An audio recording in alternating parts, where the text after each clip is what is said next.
it's Tom here and welcome to a brand new video where we will talk about many different very interesting topics. The main one is that Liverpool have kicked out Naby Keita from their Champions League squad. What do you think about that? Do you think this spells the end of Naby Keita's time at Liverpool FC? But we will talk in detail about this decision, and also we will talk about Fabrizio Romano revealing that Arthur Melo and Liverpool already agreed a contract for a permanent transfer in case Liverpool trigger his release clause. So that's also very interesting. Also, some pundits already claim Liverpool are not title contenders anymore after just 6 game weeks. Do you think that is very premature? So we will talk a lot of different and cover a lot of different topics in today's video. So make sure to leave a like if you enjoy these and subscribe if you haven't already. So the biggest story today is that Liverpool have not included Naby Keita in their Champions League squad. Arthur Melo, the new signing, however, is in, and he could get his first start or even as a substitute his debut for Liverpool against Napoli on Wednesday. Of course, Arthur Melo wasn't expected really to play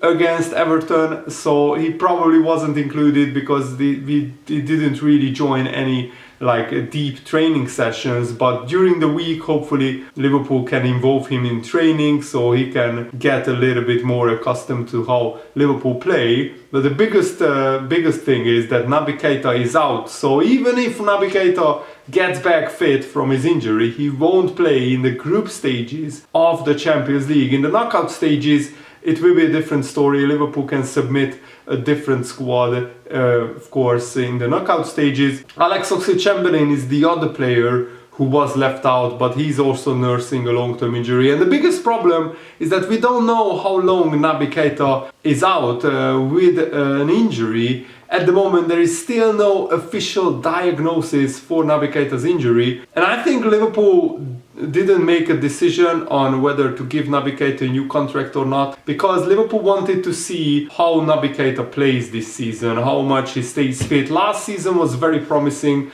Naby Keita played a lot of games. He had a lot of minutes in a row. He scored a few nice goals.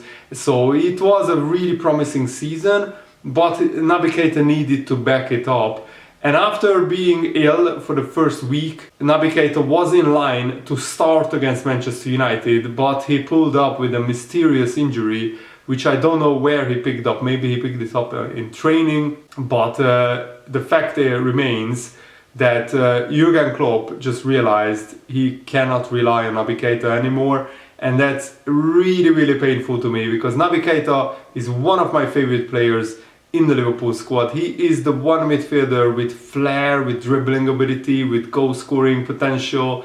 He was supposed to be the one. He was supposed to be the player who will be our next Coutinho, who can unlock defenses, who can score goals, who can get assists, who can do a bit of everything. He was a goal scoring machine and the Bundesliga's best midfielder at the time when he signed for Liverpool at Leipzig. And then he encountered so many injuries that he has just never showed that true potential that he had at Leipzig, which is really, really painful to me. And this suggests him being out of the Champions League squad. This suggests that he could be out for months. Because if he would be back for game week 2 or game week 3 of the Champions League, then he definitely would have been included, because he's too good of a player to leave out. So this suggests that he could be out even until November or December, which is really, really damning. The group stage concludes, I think, in December. So if Liverpool don't expect Naby Keita to be available for the majority of the group stage, potentially all of it, that means that his injury is very, very serious. And this, of course, brings into question Naby Keita's future. He's not currently in Liverpool's best 11, even when he's fit. Probably Harvey Elliott has taken his place, and probably Liverpool's best 11 right now is Harvey Elliott, Fabinho, and Thiago when everybody is fit. But you could make a case for Henderson, but I think Henderson should be a bench player, a substitute player. He will play sometimes here and there, but he shouldn't be, of course, an automatic starter anymore, in my opinion. Naby Keita was a £53 million transfer, and I didn't want to say that his Liverpool career is a failure before this season, because I wanted to give this season to Naby Keita to really show his worth. But if he's out for like half a season already with an injury, then you have to say it's a failure, and there is absolutely no way, if Naby Keita is out until November or December, even if he stays fit between December and next May and plays a lot of games, I don't see a scenario where Liverpool will give him a new contract, because he already has so many injuries. He missed so many games with injuries that Liverpool just don't trust him anymore, and we will just let him go. And I'm not sure if Naby Keita will be picked up by a Champions League club after he leaves Liverpool. And Jamie Carragher suggested that Naby Keita will leave at the end of the season, and it's starting to look more and more likely. And this will be a big blow to Naby Keita, but Liverpool will definitely move on. Jamie Carragher also said that the other player who was left out of the Champions League squad, Alex Oxlade-Chamberlain, he will also leave. His contract is also up at the end of the season. This is what Carragher said. Liverpool needed a midfielder, but the player they wanted was not available. Now you could argue, should they be going for someone else? Yes, I think there is an argument. Liverpool will need more than one midfield player. I think with age and some of the injury problems with Thiago, Henderson, Milner, Oxlade-Chamberlain, I think is going to move on. Naby Keita, I'm sure. So Liverpool could possibly need 2 or 3 midfielders next season. So next summer Liverpool will sign potentially 2 or 3 midfielders. So that is the one area you could question Liverpool. Yes, you are waiting for a particular player, and that's proved successful before. Liverpool are not panicking, but I think Liverpool will be in the market for 2 or 3 midfielders next season. I think the argument is, could they maybe have got one of those players right now? The fact they have brought Arthur in on loan shows they are not 100% convinced by him, but the midfield is going to be the major shake-up in the next 12 months for Liverpool. And I think the midfield is definitely overdue freshening up, with so many players either injury prone or too old. And yes, we have Carvalho, we have Harvey Elliott, we have the next young generation of midfielders coming through as well. But Liverpool definitely need to sign more 24, 25-year-old midfielders like Arthur, who are in the prime of their careers or who are about to enter their prime. And probably Liverpool should have been more active in the transfer window, and we shouldn't have waited until like half of our midfielders got injured to make a signing. We should have made another signing during the transfer window. And Fabrizio Romano also claims that Liverpool have already agreed to a permanent contract with Arthur Melo. Of course, Liverpool already currently have him on loan, but this is what he said. Liverpool will have a £32 million buy option clause for Arthur in June. It's not mandatory, it's optional. Liverpool have negotiated with Juventus the possibility of paying the clause in 2 years. So that means we only have to pay the 32 million in 2024 and 2025, which was very, very smart by Liverpool. We basically delayed the payment, which puts no restrictions on the summer spending of 2023. And that is very, very crucial, because Liverpool might have to spend 150 million pounds on midfielders. Juventus included these facts in their announcement of the deal on deadline day, and Liverpool can pay that money over 2 years should they decide to sign Arthur permanently. Arthur has already agreed the potential future contract in case Liverpool will trigger the clause. So if Romano is right, then Liverpool know that Arthur is theirs if they want him. Liverpool have taken the time to find terms on a contract, and we could easily see him becoming a long-term player for the club. So now all we have to do is just root for Arthur to take Liverpool by storm, to take the Premier League by storm. And even if he just does well in the Champions League, that will be brilliant. because Liverpool will have a very, very tough group with Rangers, Napoli and Ajax as well. So of course there is a long way to go, but Liverpool didn't have an option to buy Arthur according to the initial reports. So that is very, very good that they have an option, because if Arthur does really well and if he takes to Liverpool and their playing style, and I think because he's similar to Thiago, it's crucial that he can play in that left center midfield role without Liverpool having to change their tactics and alter their playing style, which would be wonderful. So let's hope he does really, really well, and then Liverpool will sign him on a permanent transfer. Also, what do you think about Jamie O'Hara saying that it's clear that Liverpool made a transfer error in selling Sadio Mane, and that Liverpool are no longer title challengers? I think Liverpool didn't have a choice with selling Mane or not, because Mane wanted to leave.